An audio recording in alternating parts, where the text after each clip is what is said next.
There is absolutely no question that Blanche cut a corrupt deal with Maxwell to protect Donald Trump. He sold out Epstein's victims and he lied to cover it up. He did all of this by abusing his powers as Deputy Attorney General. He's still doing it as Acting Attorney General, and now he wants the Senate to confirm him to lead the Justice Department on a permanent basis. I know quite a bit about how the prison system works for regular people from my 10 years working as a federal public defender and my work as DOJ pardon attorney. Maxwell is getting special privileges that are not available to anyone else. For example, she is the only known sex offender from over 20,000 currently in federal prison who is serving her sentence in a minimum security camp. It is actually illegal to give preferential treatment to wealthy and well-connected prisoners under federal law. People like me who have a legal background have a duty to step up and call BS on the lies that are coming out of this administration. I consider it my moral and ethical duty, but I need your help spreading the word. I want to ask you to read my Substack post and then send it to your senators. They are going to vote on Blanche's nomination possibly as soon as next month.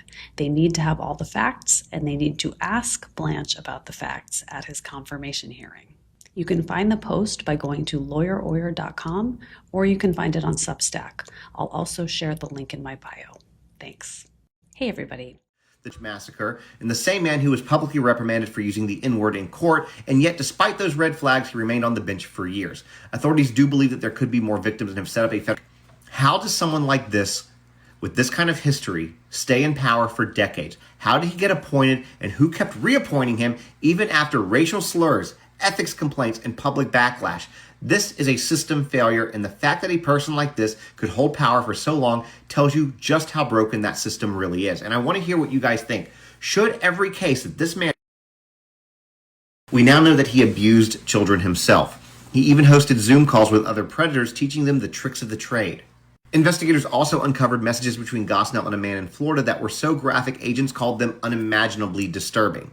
The two were reportedly in a relationship and allegedly talked about traveling to Florida together to abuse an infant. Now, this whole thing started with a tip that came in, and then they started to trace it and found online payments linked to Gosnell's personal phone, email, and home address that went to UK.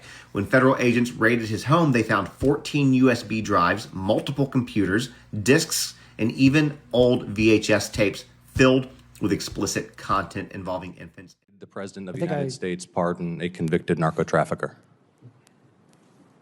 Yes. Who won the 2020 election? I'm not going to do this with you. This is a job interview. We've established that you have an obligation to be honest and forthright with the committee. Yes, you do have an obligation to be honest and forthright with the committee? Yes. Who won the 2020 election? Like I said, I'm not going to get into that with you. But you do have an obligation to be honest and forthright with the committee. Is anything that I just said not honest or forthright? Yes, you're not being honest or forthright. Who won the 2020 election? I think I've answered the question. We can keep doing this.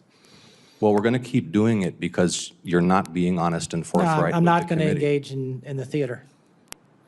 It's a simple question, Mr. Clayton.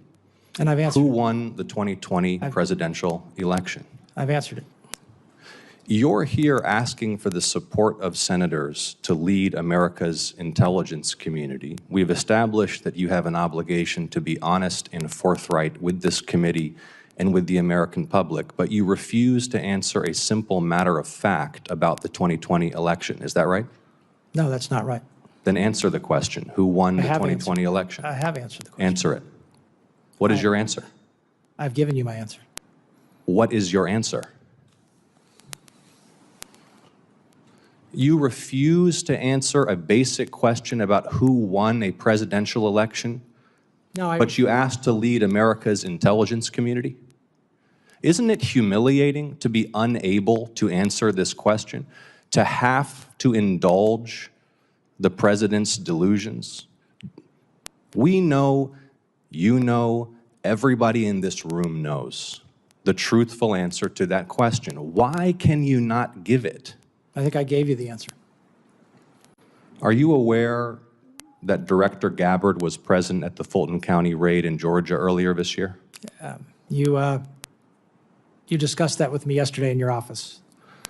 Are you aware that Director Gabbard was present at the Fulton County raid earlier this year? You brought it to me, my attention What is going yesterday. on here? You've said at the beginning of this you have an obligation to be honest you're and forthright saying with the it- committee. no, I'm you're- asking a you're- very simple question. Are you Actually, no, aware you're- that you're Director you're Gabbard was asking present me- at the Fulton County raid earlier this year? Yes or no? Are you aware? I was. You won't answer that question either. I just said I was made aware of it by you yesterday. The first time you learned that Director Gabbard was present at that raid was in my office yesterday? It was the first time that, in my recollection, I've thought about it recently. Now, was I aware of it before? What? You brought it to my attention yesterday. I Okay. had not So thought. you had not known I had until...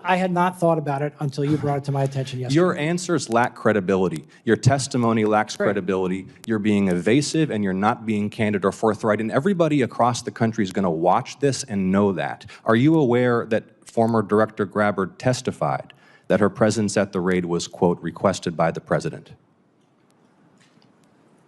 I got one challenge for you. Try whisper. Till now. Okay, you are now aware of that. Yeah. Are you aware that members of this committee are already probing Director Gabbard's potential misconduct in this matter? No, I'm not privy to your probe into. Are you aware that the General Counsel and Deputy General Counsel of your office have already provided testimony to this committee regarding this matter? No. If the White House Chief of Staff or the President asks you to travel somewhere across the United States and oversee the execution of a domestic search warrant on a sensitive election facility, will you do it? Is that appropriate? Is that appropriate for the Director of National Intelligence? That's a hypothetical. We all know it's not appropriate Senator for the Ossoff, Director your of time has National expired. Intelligence. Will you answer the question? Your time has expired. Will you give him the opportunity to answer the question? Is this not material right now, sir? Is it appropriate for the Director of National Intelligence to oversee the execution of domestic search warrants at sensitive election facilities? Yes or no? I think you're asking me, as you just said in your first comment to me. Yes or no, is it appropriate? Look, No? you are asking me to comment on a matter that you just said was under investigation. No, I'm asking not you- gonna- Okay, Senator I'm not gonna Ossoff, do- your time is expired. Has been more transparent than any past administration, than Biden was or anybody else. And what we did is we complied with the law. And if we learn a new material, we will most certainly review it and make it available. When it comes to the victims of this horrible man, we will never not talk to victims. We will never not do everything we can to prosecute anybody that committed any crimes against any of these women. So that narrative is false. That was Todd Blanche lying through his teeth at his confirmation hearing. Blanche says, quote, "We complied with the law." That is a lie. The Epstein Files Transparency Act mandated the full release of the files by December 19th, 2025. It is July of 2026. It's been more than 7 months. We still don't have the files. The man vying to be the nation's top law enforcement official is quite literally lying at his job interview in front of the entire country. In fact, he goes on to distort the truth even more here. How many pages of the so-called Epstein files has the department released? Nearly 3 million. How many more pages are there? That are responsive, we're not aware of any. How about that in the department's opinion are not responsive? Well, from what we collected, about 3 million that were just nothing to do with Jeffrey Epstein or the case at all. Okay. Why don't you just release everything? Just let it rip. Well, that would be against the law, because the only reason we could release the 3 million we did is because of the Epstein Transparency Act. There are federal laws that prohibit the release of case files, and the Epstein Transparency Act was very explicit and specific about what could be and should be released. Why don't you just, that would be against the law. My dude, that literally is the law. The law mandates the release of all the files, not half, not 3/4, all of them, only excluding documents or sections that expose victim information. That's it. To claim that Todd Blanche is gaslighting would be an insult to gaslighting. Now, just a quick note to say that my new book, The Day The only thing today's hearing confirmed is that Todd Blanche represents only one client, an awful client, Donald Trump. Even if his title is Attorney General, Trump will still be, Blanche will still be Trump's lawyer. Hello.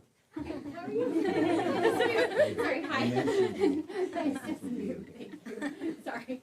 See, I say her name and she's so good. Here she is. Anyone who can represent a known pathological liar like Donald Trump can have no integrity. You can't have integrity if you represent Donald Trump because he is such an inveterate liar. And that person, of course, should never, never, never be Attorney General. The central question of today's hearing was not what Trump wants, but what Republicans do. Senate Republicans let Blanche off the hook. That is disgraceful. Todd Blanche spent his confirmation hearing doing what he always does, defending the indefensible. He really tried to claim that this administration has been transparent about the Epstein investigation. Transparent? Blanche doesn't get to talk about transparency when he's still withholding 3 million pages of the Epstein files. Stop that transparency talk. Todd Blanche, where are the files? We are all waiting. All of America is waiting. All of America is waiting. Blanche isn't releasing the files because he knows his boss's name is written all over them. These survivors have already been through hell, and Blanche put them through it again with his mishandling of this investigation. How can we trust a word that comes out of Blanche's mouth when he's already lied to Congress under oath about the Epstein survivors? The only true thing Blanche said today was when he stated, "I'm his lawyer," referring to Donald Trump. That was about it. Blanche tried to correct himself, but that was an all-time Freudian slip. That's who he was. That's who he is. That's who he'll always be, not an attorney general for the people of the United States, not for equal justice for all. And where were the Republican senators today? They did not speak up. Why didn't they speak up? We should be doing everything in our power to support Epstein's victims and prevent the abuse they experienced from this happening to anyone else. These survivors deserve their day in court, which is why I introduced Virginia's law to eliminate the statute of limitations that protects abusers like Epstein. Every single Republican ought to support Virginia's law. Instead, Senate Republicans are bending over backwards to hand DOJ over to Trump's personal lawyer, who masterminded Trump's corrupt MAGA slush fund, arranged Trump's sweetheart deal with the IRS, and undermined the investigation of Epstein. The American people don't trust Todd Blanche, and neither should Senate Republicans. These survivors know better than anyone else. Anyone else. How dangerous it is to let someone like Blanche become Attorney General. I thank them for sharing their stories, and as I said, for their courage, and I thank Senator Durbin and everybody else for indulging me. Wow, that's a very nice studio. Anybody that is seeing this and watching the Republican Party side with all these crooked idiots in the Senate, the Republican Party, who are okaying these people to take positions in our government that's going to make things so much worse than what they are. When November gets here, I hope all of you that are seeing this video, that's knowing what is going on with Blanche, with Donald Trump, in the Republican Party in the Senate, vote them out. Get them the hell out of there, because we are sick and tired of the chaos. We are sick and tired of Epstein's criminal acts along with Donald Trump, when there is so much evidence that shows Donald Trump had just as much activity with Epstein as the millionaires and billionaires. Matter of fact, they should be calling this the Trump files, not the Epstein files, because Trump is in there more than Epstein is in there. I've seen videos with Donald Trump and little girls. I post them, but YouTube is already cutting me short here. They were not allowing my videos to show the way they should be shown. Is because of the truth that I am bearing to the United States. The United States is crumbling under Donald Trump. And the Senate, Republican Senate, is allowing it to happen, along with the House, with Mike Johnson and the rest of them. The greatest nation in the history of the world, the most free, most successful, most powerful, most benevolent. You hear me say it all the time. The reason that we are the greatest nation is because we were built on an entirely different and opposing set of values. Congress put in God We Trust above the rostrum because they wanted to remind everybody who would ever serve in this body in Congress that there is a huge distinction between us and the Soviets' philosophy. Communism, Marxism, socialism, all this begins with the premise that there is no God. It's a totally different philosophy. In our declaration that we just celebrated, 250 years on July 4th, the nation's creed, as you hear me talk about all the time, the second paragraph, we hold these truths to be self-evident that all men are created equal. Our rights come from our Creator God. They do not come from the government. The communists believe the opposite. They believe that the government is, the state is God. The state is the one that gives you all your rights. And you know what?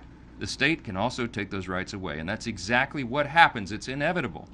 Communism and this philosophy has led to the murder of tens of millions of innocent people in the 20th century alone.